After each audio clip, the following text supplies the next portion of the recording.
CM Revanth Reddy పక్క రాష్ట్రాన్ని చూసి నేర్చుకోవాలన్నారు బీజేపీ నేత ఏలేటి మహేశ్వర్ రెడ్డి. ఎన్నికల హామీల అమలుపై లేఖ రాసినా స్పందించడం లేదన్నారు. ఇక మరోవైపు కరీంనగర్లో తనకు చదువు చెప్పిన టీచర్ చనిపోవడం బాధించిందన్నారు కేంద్ర హోంశాఖ సహాయ మంత్రి బండి సంజయ్. సరస్వతి శిశు మందిర్లో కమ్మటం వెంకటేశం 25 ఏళ్ల పాటు నిర్విరామంగా సేవలందించారన్నారు. ఆయన కుటుంబ సభ్యులకు ప్రగాఢ సానుభూతి తెలిపారు బండి సంజయ్.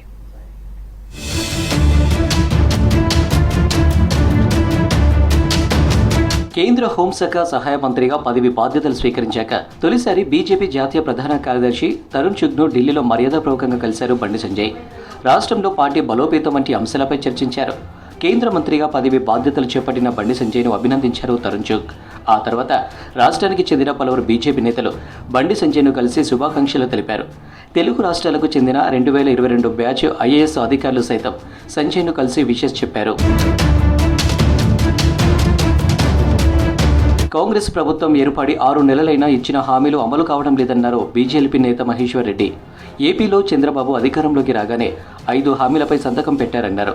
తెలంగాణలో కాంగ్రెస్ ప్రభుత్వం ఏర్పడి నెలలు గడుస్తున్నా సీఎం రేవంత్ రెడ్డి ఇచ్చిన హామీలను మర్చిపోయారని విమర్శించారు. ప్రభుత్వం ఏర్పడి 6 నెలలు గడిచినప్పటికీ 420 హామీలు నెరవేర్చని ఈ ప్రభుత్వం మీద, ముఖ్యమంత్రి గారి మీద 3 రోజుల క్రితం నేను బహిరంగ లేఖ రాసిన సంగతి నేను గుర్తు చేస్తున్నా. చంద్రబాబు నాయుడు గారు 2000 నుంచి 4000 రూపాయలకు పెంపు వారు ఇమీడియట్ గా ఇంప్లిమెంట్ చేసే విధంగా సంతకం చేసిన సంగతి నేను గుర్తు చేస్తా ఉన్నాను. కనీసం పక్క రాష్ట్రంలో ఉన్నటువంటి ముఖ్యమంత్రి గారు ఏ రకంగా అమలు చేస్తా ఉన్నారో వారిని చూసినా సరే మీరు మనసు మార్చుకొని వెంటనే ఇంప్లిమెంట్ చేయాలని చెప్పి నేను కోరుతా ఉన్నాను. ఆర్థిక సంక్షోభంలో ఉన్నప్పటికీ కూడా ఇచ్చిన మాట కట్టుబడి ఆ ముఖ్యమంత్రి గారు ఏ రకంగానైతే ఇంప్లిమెంట్ చేశారో అదే మాదిరిగా తెలంగాణ రాష్ట్రంలో ముఖ్యమంత్రి గారు 2000 నుంచి 4000 రూపాయలు వృద్ధాప్య పెన్షన్ గాని, వితంతుల పెన్షన్ గాని, అదే మాదిరిగా వికలాంగుల పెన్షన్ 6000 రూపాయలకు పెంచాల్సినటువంటి ఇచ్చిన హామీని నెరవేర్చుకోవాల్సిందిగా మరి వెంటనే వారిని కోరడం జరుగుతా ఉంది. గత ప్రభుత్వం ధరణిని అడ్డు పెట్టుకుని పేదల భూములను రియల్టర్లకు అప్పగించిందని ఆరోపించారు మెదక్ ఎంపీ రఘునందన్ రావు.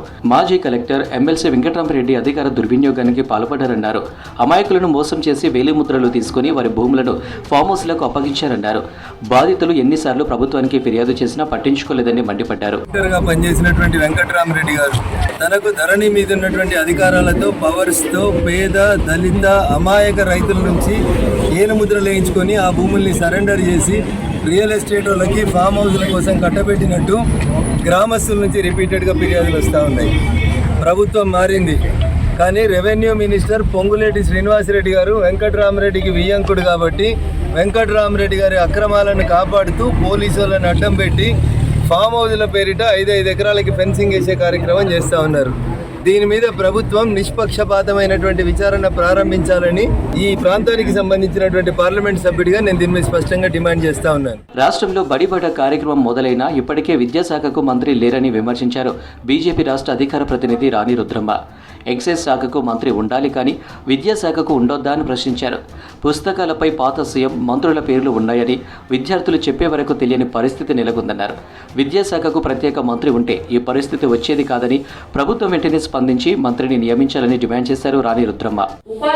ఉపాధ్యాయులు విద్యార్థులు చూసిన తర్వాత తప్ప ఈ వార్త వెలుగులోకి రాలేదు. అంటే ఇంత దౌర్భాగ్యమైనటువంటి పరిస్థితి ఎందుకున్నది ఈ రాష్ట్రంలో అంటే కాంగ్రెస్ పార్టీ ఇంకా వాళ్ళు అధికారంలోకి వచ్చినాము అని వాళ్ళే నమ్మలేదు. 6 గ్యారంటీలతో అధికారంలోకి వచ్చిన కాంగ్రెస్ పార్టీ వాటి అమలు చేయడంలో విఫలమైందని ఆరోపించారు కమలం పార్టీ నేతలు. హామీలను అమలు చేసేదాకా తమ పోరాటం ఆగదన్నారు.